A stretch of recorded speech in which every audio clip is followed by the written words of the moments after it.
Parce que nous vivons dans un monde où tout va de plus en plus vite, nous avons décidé de vous présenter en 3 minutes et quelques secondes la stratégie et la transformation d'Engie. Top, c'est parti. La transformation d'Engie, c'est d'abord une réponse à l'urgence climatique et à la révolution du paysage mondial de l'énergie.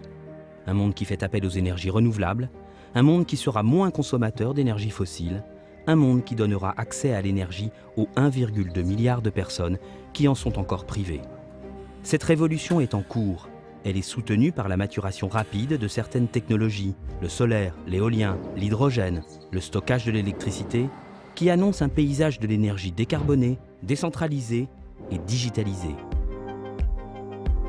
Décarboné grâce à des énergies renouvelables de plus en plus compétitives, comme le solaire, dont le coût d'installation a été divisé par 10 en 10 ans, mais aussi grâce au gaz, qui permet de gérer à la fois la montée en puissance des renouvelables et leur intermittence.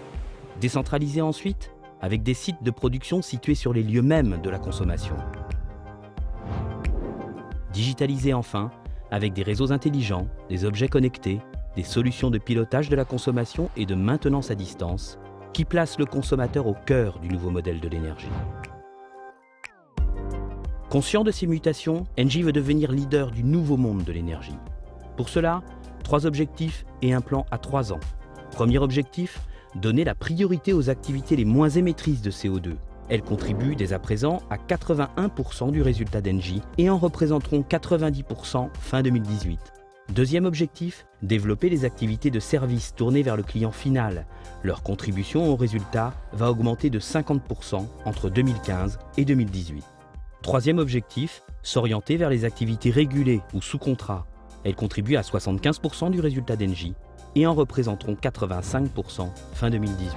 Pour réaliser ce plan de transformation, Engie s'appuie sur 4 piliers. Premier pilier, se concentrer sur 3 moteurs de croissance sur lesquels Engie occupe des positions solides. La production d'électricité peu émettrice de CO2, les infrastructures, notamment gazières, et les solutions intégrées pour les clients.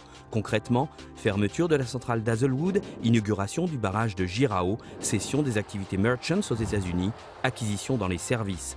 En seulement 1 an, plus de la moitié des cessions envisagées a été sécurisée et 75% des investissements prévus ont été engagés.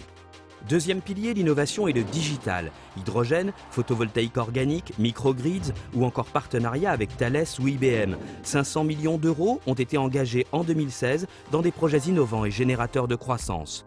Troisième pilier, la performance opérationnelle. En clair, des modes de fonctionnement plus efficaces dans l'immobilier, le digital ou les achats. Résultat, 530 millions économisés dès 2016, 1,2 milliard fin 2018.